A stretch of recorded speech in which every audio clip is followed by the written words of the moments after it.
I found my husband's secret document where he calls me a moron and lists every single mistake I've ever made.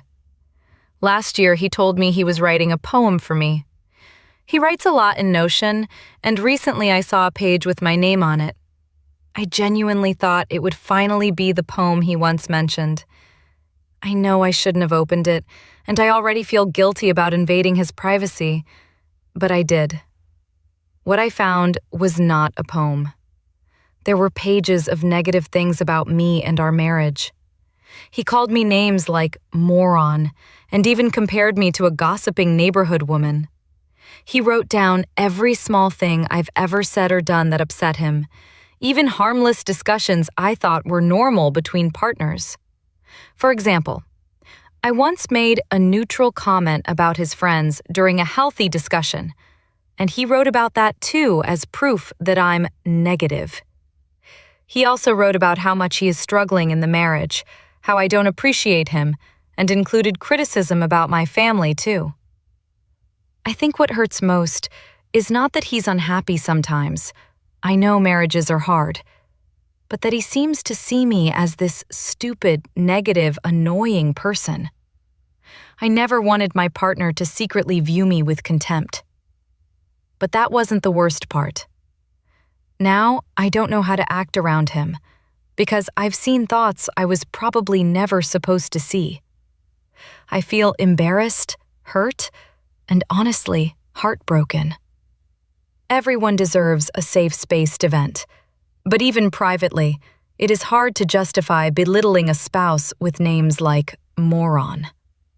Keeping a running tally of every time you are upset with a partner suggests you are planning to hold on to every negative thing and ruminate.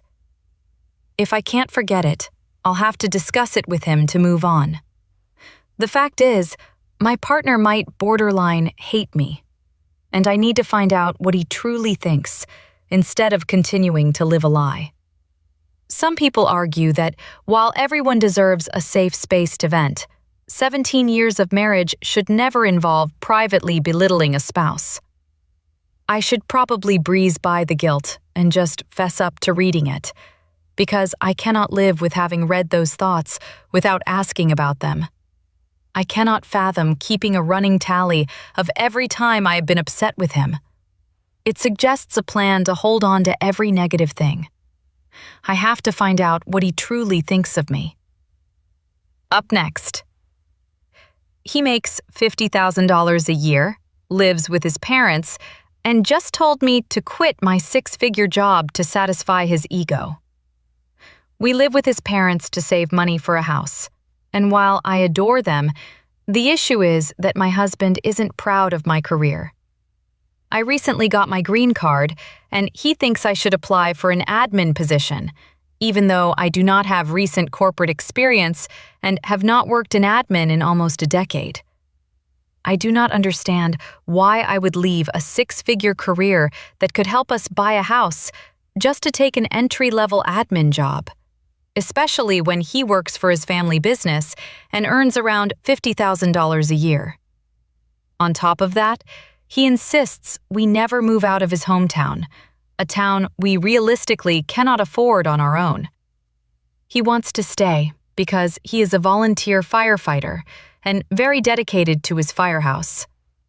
I truly admire that dedication, but I struggle to understand why we would limit ourselves from buying a home in a more affordable area for a volunteer position that does not benefit our long-term future.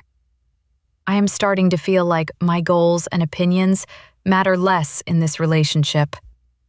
I realize now that him feeling emasculated or embarrassed is a problem he needs to solve himself.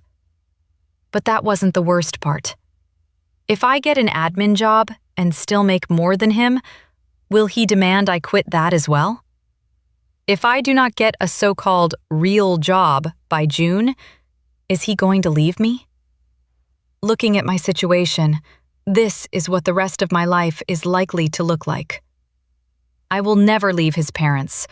I will never buy a house, and I will end up doing a job I hate simply to satisfy his ego. I cannot set myself on fire to keep someone else warm. Having a job I genuinely enjoy that pays the bills is a rarity, and I will not leave it just to end up resenting him.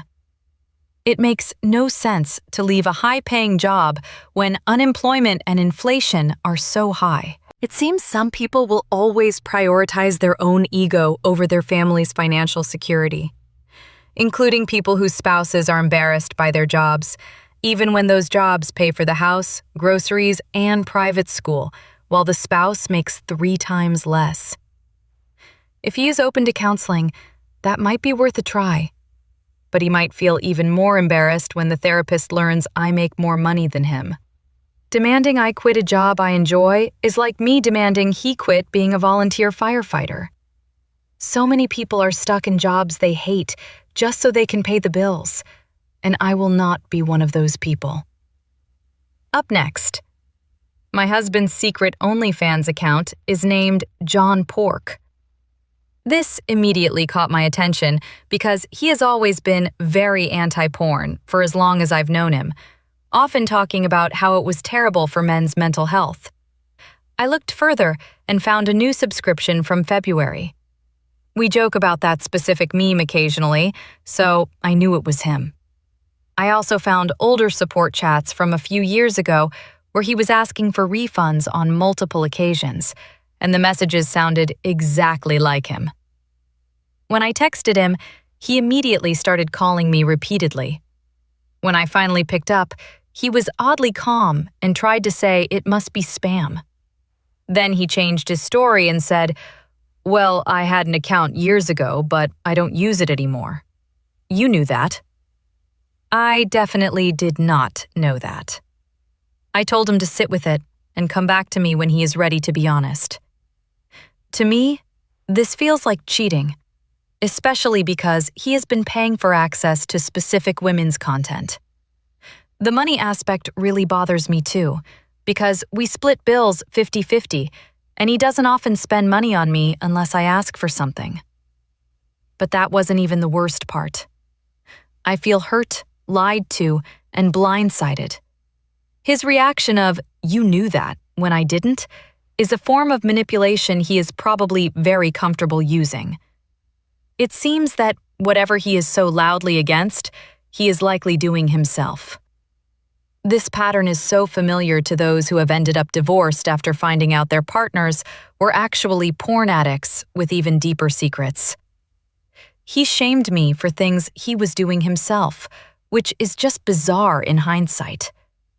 It is better to have the fight on day 1 rather than day 100, because at least then there is still some honesty left. On day 1, you can still trust that your partner is being truthful, rather than destroying the relationship over months of lies. Up next, my husband told me the response he wanted for canceling my Mother's Day was, "That would be great, thanks." I planned to get a massage with his sister in the morning, and he said he was just checking because he wanted to make plans with his mother. He claimed he and my 5-year-old would make supper for me, but then mentioned he had a game. I sighed and asked if surely some of the men on his team skipped that one practice. He responded that the response I should be giving was, "That would be great, thanks." He is terrible at events and birthdays, and he doesn't do anything for Valentine's Day because he says he doesn't believe in it. I have made it clear that just once in a while, I would like him to try to make it a little more special than just any other day. I would love if my 5-year-old made a card, which my husband would have to lead, but I don't think it will happen. He also typically gives his mom flowers, while I get nothing. I am not asking for fancy stuff. I just want thoughtfulness. A card from the kid, a planned meal, or flowers are the bare minimum husband duties. But that wasn't the worst part. A husband should wake up early with the children and cook breakfast for his wife while she sleeps in. Then provide cards and gifts before putting together a dinner with his mother included. A wife should be celebrated, and a husband who does not do this is slacking hard.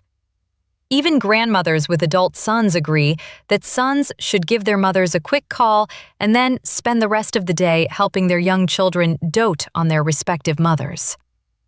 Grandmothers had their turn when their boys were small, and now the daughters-in-law deserve to be spoiled by their families on their special day.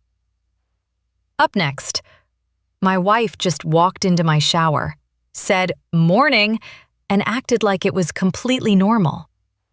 I jumped and yelled, "Why are you here?" while she stood there like it was completely normal, hitting me with a calm "morning" and stepping in like we planned it.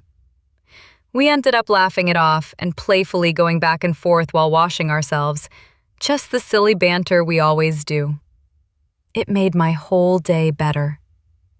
Marriage has its challenges, but stuff like this is undefeated. Before we were married, she actually snuck into my home and jumped into the shower with me. Later, I did the same to her while screaming, "Vengeance is mine."